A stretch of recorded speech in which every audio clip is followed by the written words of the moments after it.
ساتھی کرام، میں نے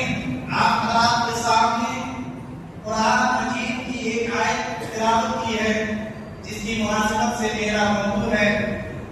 کہ اللہ تبارک و تعالیٰ کا عذاب کیوں آتا ہے۔ آپ نے موبائل میں، اخبارات میں، ٹی ویوں میں اور میڈیا کے ذریعے سے سنا ہوگا کہ پوری دنیا کے اندر آج کل ایک تباہی مچی ہوئی ہے۔ کہیں پر بادل کے پھٹنے سے لوگ ہلاک و برباد ہو رہے ہیں، تو کہیں آسمانی بارش کی وجہ سے، پانی کی وجہ سے انسان، جانور، چرندے، پرندے، درندے، تمام کے تمام چیزیں ہلاک و برباد ہو رہے ہیں۔ اور یہ نہیں کہہ سکتا کہ صرف اور صرف ہمارے ملک کے کچھ خطے میں، کچھ حصوں میں صرف یہ تباہی مچی ہوئی ہے، نہیں، بلکہ پوری دنیا کا اگر جائزہ لے کے تو آپ کو معلوم پڑے گا، چاہے ہمارے ملک کا وہ پنجاب ہو یا کشمیر ہو یا پھر دوسرے خطے میں جہاں پر سیلاب آیا ہوا ہے وہاں پر آپ دیکھیں، یا پھر سیلاب کے علاوہ دوسرا کوئی بھی آفت، مصیبت، عذاب جو آیا ہوا ہے، یہ کیوں آیا ہوا ہے، اس کی وجہ کیا ہے؟ ہمارے ملک میں ہی صرف نہیں بلکہ ہمارے پڑوسی ملک، اس ملک کے اندر بھی اتنی تباہی ہے کہ میں کچھ دن پہلے اخبارات میں پڑھ رہا تھا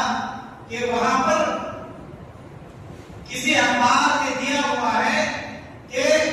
700 سے زائد لوگ ہلاک و برباد ہو چکے ہیں، جن کے بارے میں معلومات بھی نہیں ہے کہ وہ بہہ کر کہاں گئے یا ڈوب گئے یا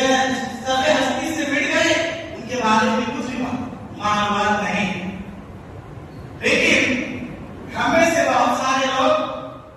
جن کو اللہ تبارک و تعالیٰ نے مال و دولت سے نوازا ہے، جنہیں اللہ تبارک و تعالیٰ نے اہل توبہ پر آیا ہے، جنہیں اللہ تبارک و تعالیٰ نے قرآن میں آیا ہے، وہ انسان یہ سمجھتے ہیں کہ یہ دنیاوی آفات ہیں، مصیبتیں ہیں، بس یہ کچھ دیر کے لیے آیا تھا اور پھر اس کے بعد تک جانے والا ہے۔ اس کے لیے ہمارے حکمران، ہمارے لوگ کرتے کیا ہیں؟ کرتے یہ ہیں کہ کچھ پیسے، کچھ مال اور کچھ چند چیزوں کو جمع کر کے ان لوگوں کے پاس جاتے ہیں، فوٹو کھنچوا لیتے ہیں اور یہ کہتے ہیں کہ اللہ تبارک و تعالیٰ سے جو لوگ اس دنیا سے چل بسے ہیں ان کے لیے ہم دعائیں مغفرت کرتے ہیں اور آپ لوگوں کو جہاں تک ہو سکے وہاں تک امداد ہم پہنچاتے رہیں گے۔ اس طرح کی باتیں کر کے اپنے آپ کا پکڑا جھاڑ لیتے ہیں۔ لیکن کیا آپ کو معلوم ہے یہ مصیبتیں، یہ آفتیں، یہ عذابات جو آ رہے ہیں، اس کا حل کس کے پاس ہے؟ اس کا حل اللہ تبارک و تعالیٰ نے قرآن مجید کے اندر اور احادیث نبویہ میں کیسے بیان کیا ہے؟ معزز سامعین کرام، چاہے مشرق سے لے کر مغرب تک، جنوب سے لے کر شمال تک، آپ پورے گھر کو دیکھ لیجیے، پوری دنیا کا جائزہ کر لیجیے، آپ کو معلوم ہو جائے گا کہ ہر انسان ہر جگہ پہ قصاص حال ہے اور کوئی نہ کوئی مصیبت میں، آفت میں اللہ تبارک و تعالیٰ کی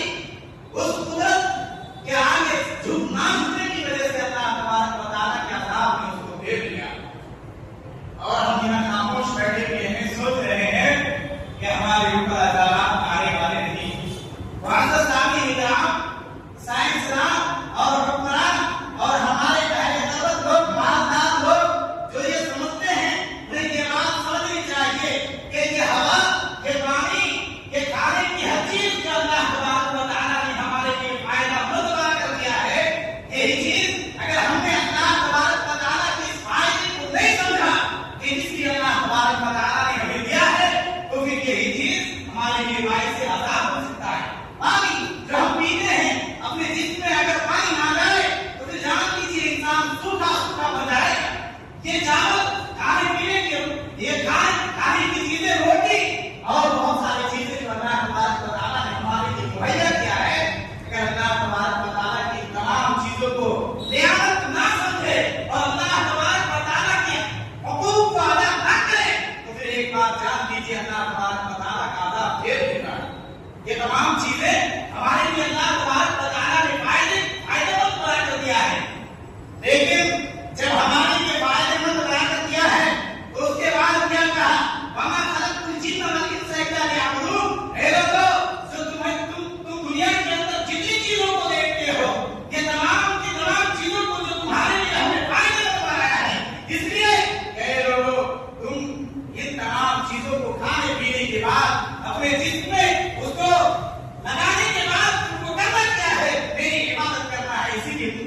کے اندر بھیجا گیا ہے.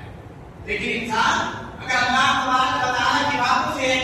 اعراض کرنا شروع کر دے, اعتراض کرنے لگے, منہ موڑنے لگے, اللہ تبارک و تعالیٰ کی صحیحات کے نہ جائے اور اپنے سر کو تسلیم نہ کرے, تو پھر اللہ تبارک و تعالیٰ کا عذاب یقیناً ان لوگوں کو گھیر لیتا ہے.